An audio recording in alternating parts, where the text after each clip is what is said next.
Morning family. हम लोग ready हो चुके हैं, ससुराल के लिए निकल रहे हैं और दोपहर के 1 बजे अभी 1:30 बज गए हैं दोपहर के। और हम सब लोग रेडी हो चुके हैं। शर्मा जी गए हैं बस ATM से कुछ पैसे निकाल के लाने के लिए, फिर वो आ जाते हैं तो हम लोग निकलते हैं। सुबह से इतनी भागम भाग हुई है, इतना भाग भाग के सब कुछ रेडी किया है और उसके बाद घर छोड़ के जाना है तो घर की चीज़ें भी सही जगह पे रख के तब जानी है।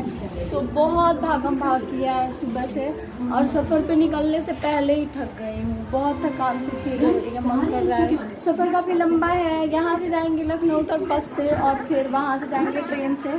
केसु अभी से बहुत परेशान कर रहा है। एक्चुअली इसके सोने का टाइम हो गया है और अब सफ़र करना है तो फिर क्या करें। एक बारी बस में बैठ जाएंगे उसके बाद सो जाना। हाय कर दो, हाय कर दो, कर दो, हाय कर दो।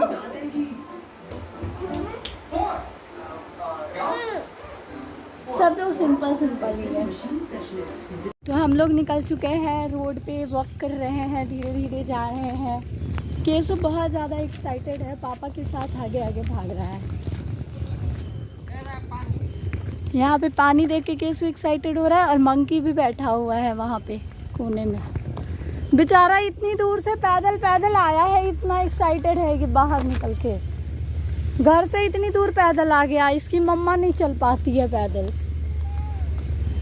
मैं तो चल पाती हूँ। ऐसे वॉक के लिए आराम से निकलो तो चल लो, बट रेडी हो के अगर कहीं पे कोई कह दे कि जाओ उतनी दूर पैदल चल के बस पकड़ना तो ये बहुत भारी काम है। और मुश्किल है कि यहाँ पे आसपास ऑटो मिलता नहीं है, जाना पड़ता है बुलाने दूर दूर तक, फिर कहीं जाके मिलती है ऑटो। बेटू कह रही है इतनी दूर चलने का आपको बहुत शौक है क्या पापा? बोले सोसाइटी की गेट तक चलना है पैदल। और देखो इनकी सोसाइटी की गेट कहाँ तक आती है, इतनी दूर पैदल चला दिया इन्होंने। ओए केसु,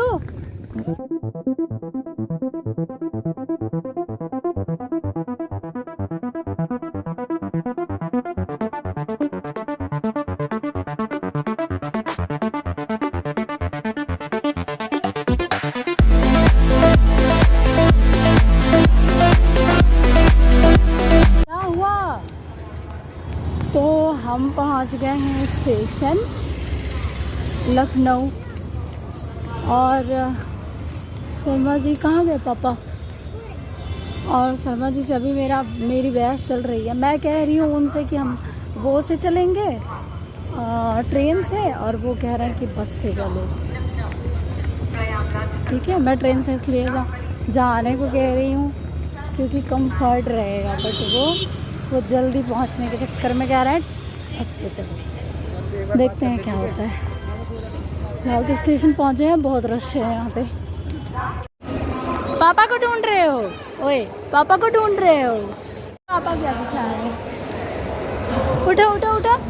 यस पापा कलरफुल वाला प्लास्टिक लेके आए यार।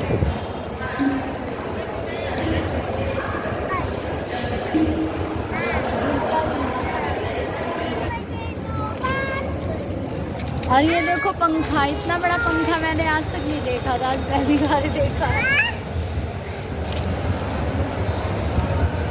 ऐसे ऐसे 2-2 पंखे लगे हैं।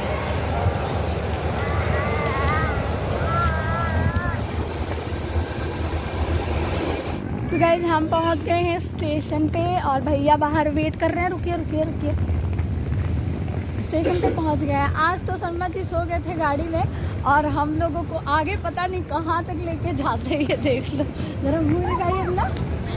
अरे यार तो हमेशा ऐसा ही होता है इनके साथ, हमेशा। रात का हम ट्रेन सफर नहीं करते ट्रेन में। बेटू आ जाओ। मतलब ऐसा भी क्या आदमी एक बार गलती करे, 2 बार करे यार, बार बार करे गलती। प्लेटफॉर्म नंबर 1 पर आ रही है।